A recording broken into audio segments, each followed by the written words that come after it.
안녕하십니까. 사랑의 집 가정문화연구원 이사장 주수일입니다. 갈라디아 4장 7절을 보면 내가 종이 아니요 아들이니 아들이면 하나님으로 말미암아 유업을 이을 자니라 라고 하는 말씀이 있습니다. 그러니까 우리들은 하나님의 유업을 이어받은 아들들입니다. 그런데 우리들은 유업이라고 하면 흔히 상속받을 재산들을 생각합니다. 그러나 유업이라는 말의 진정한 의미는 아들이 아버지가 하시던 일을 물려받는 것입니다. 그런데 하나님이 하시던 일은 만물을 창조하시고 이것을 창조의 뜻에 맞게 잘 관리하고 다스리는 것입니다. 그래서 우리들이 하늘나라에 가면 하나님이 창조하신 온 우주를 관리하고 다스리게 되는 것입니다. 그런데 아버지가 자식들에게 유업을 물려주려면 걱정이 생기는 것입니다. 별것 아닌 재산을 조금 물려주려고 하면 별 걱정을 하지 않습니다. 그러나 회사의 회장 자리나 나라의 왕위를 물려주려고 하면 부모는 큰 걱정을 하게 됩니다. 그 걱정의 내용은 아들이 물려준 것을 얼마나 잘 운영하고 관리할 것인가 하는 것입니다. 그래서 성경에 있는 달란트의 비유를 보면 하나님은 인간들을 다 시험을 해서 이익을 남긴 것만큼만 유업으로 물려줍니다.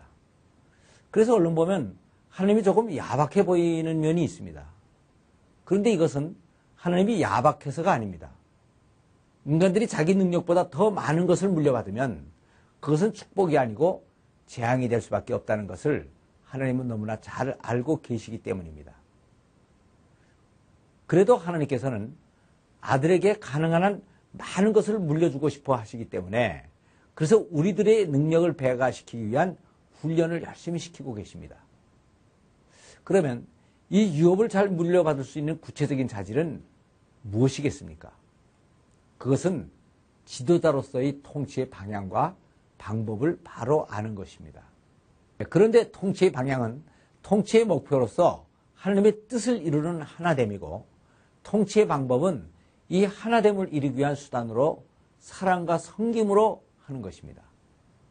삼위일체이신 하나님께서는 만들어 놓으신 이 우주 속에서 하나됨은 최고의 선이고 분열은 최고의 악입니다. 이론적으로는 이렇게 간단합니다. 그러나 이것이 우리 생활 속에서 응용 문제로 제기되면 이것이 그렇게 간단하지가 않습니다. 그래서 우리들은 이 세상에 사는 동안 이 선과 악을 경험하여 그 결과가 무엇인가 하는 것을 체험적으로 알아야 이것을 기쁨으로 선택할 수 있는 성품과 통찰력을 가지게 되는 것입니다. 그리고 다음은 이 통치의 목표를 이룰 수 있는 방법을 터득해야 되는 것입니다. 그런데 이 세상의 통치 방법들은 너무 많이 왜곡이 되어 있습니다.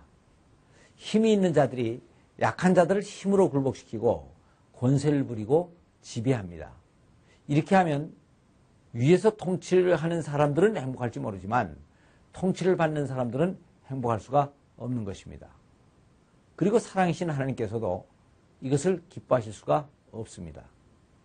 그래서 이 통치 방법을 사랑과 희생과 섬김으로 바꿔야 되는 것입니다.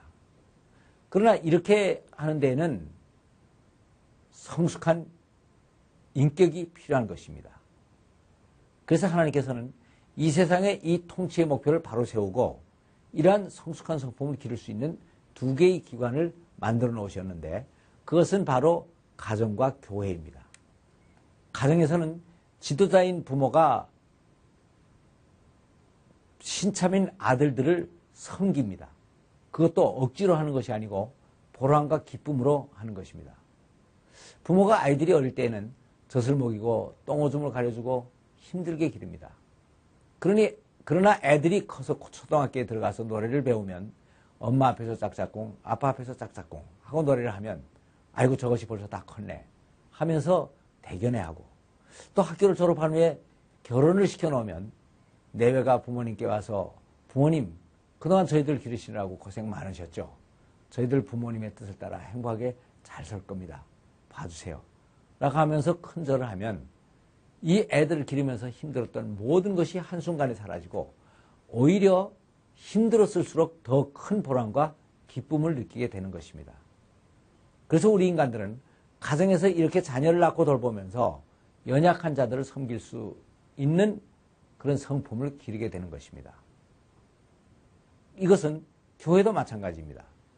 교회에서 고참인 장로와 새로 나온 신입교인 중에서 누가 더 많이 섬김을 받습니까? 그것은 물론 신입교인입니다. 그런데 한 번은 친구인 장로가 한 사람 제게 와서 이런 얘기를 했습니다. 요새 교회의 위계질서가 아주 엉망이 돼서요. 엊그제 처음 나온 신입교인들이 장로도 몰라보고 맘먹으러 드는데 이건 기강을 좀 잡아야 되지 않겠어요? 하는 말을 했습니다. 이 말을 듣는 순간 나도 맞아, 요새 젊은 애들이 그런 경향들이 좀 있지 하는 생각이 들었습니다. 그러나 다음 순간 저는 다시 생각을 하게 됐습니다. 만일 신입교인이 처음 교회에 나왔는데 장로라는 사람이 기강을 잡는다고 가서 당신 오늘 처음 나왔어? 이름이 뭐요? 교회는 엄숙한 곳이니까 함부로 하면은 안 되고 태도를 경건하게 가져야 돼요. 그리고 교회는 제일 위에 목사님이 계시고 그 아래 장로와 안수집사가 있으니까 이 위계 질서를 잘 지켜야 되는 겁니다. 라고 주의를 준다면 그 사람은 어떻게 생각을 하겠습니까? 돌아가서는 교회 갔더니 웃기는 것들이 앉아서 폼을 잡고 있네 하고 비웃지 않겠습니까? 그리고 다시는 교회에 나오지 않을 것입니다. 그러니까 제대로 된 장로라면 신입교인을 보면 어서 오세요. 여기 이쪽 좋은 자리로 앉으세요. 그리고 제가 이 교회 장로인데 뭐 불편한 게 있으면 제게 다 말씀해 주세요. 안내해 드리겠습니다. 하고 겸손하게 봉사를 하면 그러면 그 사람은 그 교회 갔더니 제대로들 하던데 하면서 계속 나오다가 결국은 예수를 영접하는 기회를 가지게 될 것입니다. 그래서 성숙한 사람이 장로가 되는 것입니다. 흔히 믿지 않는 친구들을 처음에 교회에 데리고 나가면 그 친구는 교회에 따라와 준 것만으로도 아주 생색을 많이 냅니다. 그래서 예배가 끝나면 이 친구들을 데리고 식당에 가서 점심도 사줘야 되고 또 열심히 비율을 맞춰줘야 되는 겁니다. 그러면 그 친구를 나를 아주 밥으로 알고 골탕을 여러 가지 먹입니다. 그러나 얼마가 지나면 그 친구도 구원의 확신을 가지게 되고 세례도 받고 성숙한 교인이 되게 됩니다. 그러면 그때야 내가 내 덕분에 지옥을 면하고 천국을 가게 됐으니 내가 얼마나 감사하냐. 넌 정말 내 영원한 생명의 은인이다. 내가 너를 그동안 몰라와서 아주 미안하다. 라고 하면서 나를 믿음의 손배로 모시게 되는 것입니다. 그러면 그동안 내가 희생하고 섬기며 힘이 들었지만 그 과정에서 그 친구가 구원을 받았으니 하나님의 뜻이 이루어진 것입니다. 그래서 다음부터는 이 일을 기쁨으로 할 수 있게 되는 것입니다. 그래서 이 가정과 교회는 성숙한 사람들이 미성숙한 사람들을 섬기면서 하나님의 유업을 이을자로서의 자질을 갖추고 또 통치의 방법을 배우는 곳이 되는 것입니다. 감사합니다.